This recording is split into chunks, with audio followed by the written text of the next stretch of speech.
Bonjour à tous, alors aujourd'hui encore un exercice sur le calcul de la norme d'un vecteur. Donc je vous donne 4 points et je vous demande de déterminer les coordonnées et les normes de 4 vecteurs.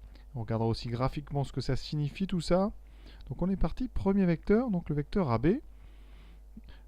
Donc la première étape, ça va être de déterminer ses coordonnées. Alors, on va faire ça comme d'habitude de façon rigoureuse. Donc j'écris les coordonnées du point A, point de départ ici de mon représentant, les coordonnées du point B, et j'applique la formule qui me permet de calculer les coordonnées d'un vecteur, qu'on a déjà vu plein de fois. Coordonnées du point d'arrivée, donc ici le point B, moins les coordonnées du point de départ. Je vous rappelle, on note en général les vecteurs verticalement. On peut le noter horizontalement, mais moi je préfère bien noter ces coordonnées en vertical pour faire la différence avec les points. Donc ici, coordonnées de B, donc 3, 5, moins les coordonnées de A, 2, 3. Donc en haut, on aura donc XB moins XA, 3 moins 2, et en haut, ici pour les Y, pour l'ordonnée du vecteur AB, ça sera 5 moins 3. D'accord? Donc le vecteur AB a pour coordonnées 1, 2. Ça, c'est la première étape. Et ensuite, eh bien, on va calculer sa norme. La norme du vecteur AB, ça correspond eh bien, tout simplement à la longueur AB. Et on va utiliser la formule qu'on a vue dans ce chapitre, ici, que j'ai rappelé en haut. Quand le repère est orthonormal, vous pouvez calculer la norme d'un vecteur en utilisant une formule très simple. C'est la racine carrée du carré des deux coordonnées. Donc ici, je vais prendre l'abscisse du vecteur AB, je la mets au carré, plus l'ordonnée du vecteur AB que je mets au carré. Et je trouve racine carrée ici de 1 plus 4, donc racine carrée de 5. Dans un repère, vous voyez, le vecteur AB représentant, c'est ça. Donc si je devais calculer la longueur AB, eh bien, vous voyez, je vais me placer dans un triangle rectangle qui est ici, puisque le repère est orthonormal. Ce triangle a pour base 1 et pour hauteur ici 2. D'accord? Donc d'après Pythagore, l'hypoténuse, c'est racine carrée de 1 au carré plus 2 au carré, donc 1 plus 4, ce qui fait bien racine de 5. Donc tout ça, ça a vraiment du sens. Donc calculer la norme d'un vecteur, ça peut permettre de calculer de façon simple la distance entre deux points. Deuxième vecteur, le vecteur CA. Le point C a pour coordonnées moins 1, 4. Le point A, 2, 3. Donc le vecteur CA, on fera coordonnées de A, donc 2 et 3, moins les coordonnées de C. Attention, l'abscisse de C, il y a un moins, donc ça fera moins, moins 1. Ici, moins 4. Donc ici, on a 2 moins, moins 1. Ça veut dire que CA, son abscisse, ça sera 3. Et son ordonnée, ça sera moins 1. On peut vérifier sur le dessin tout de suite.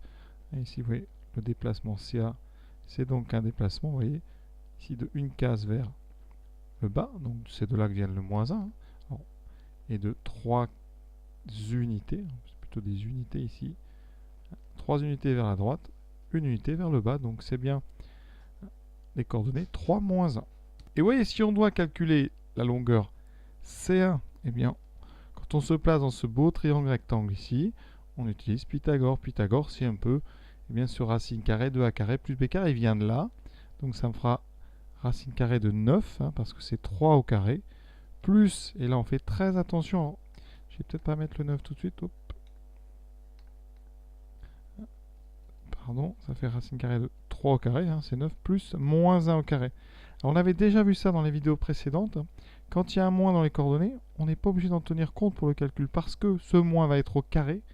Donc ici on aura 9 plus le carré de moins 1 qui vaut 1. Et donc ça fait racine carrée de 10. Et on ne peut pas simplifier. C'est très important que vous compreniez ça. Quand on met moins 1 au carré, ça fait moins 1 fois moins 1. On a 2 moins. Donc ici, c'est comme si on avait 1 au carré. Troisième vecteur, le vecteur AD. A pour coordonnées 2, 3. D a pour coordonnées 6, 2. Donc le vecteur AD, ses coordonnées c'est 6 moins 2. On va faire ça directement. Coordonnées de D moins coordonnées de A. 6 moins 2, 4. Et 2 moins 3, moins 1. D'accord? Et je répète ce que j'ai dit. On pourrait très bien, et peut-être que vous le faites comme ça, noter les vecteurs avec des coordonnées en horizontale. Ça ne change rien. Ensuite, pour calculer la longueur, AD, on va prendre la norme du vecteur AD. D'accord? La norme, c'est le vecteur entouré de ces deux barres. La norme d'un vecteur AD, c'est la longueur du déplacement qui va de A à D, c'est donc la longueur AD. Et on a vu, c'est donc racine carrée de 4 carrés, donc 16, plus le carré de moins 1. Là, on a dit le moins, comme c'est un carré, on ne s'en tient pas compte. Ça fait 16 plus 1 au carré, donc 16 plus 1, racine de 17. Sur la figure, le déplacement AD, le voici. Donc, on a devant nous un triangle rectangle.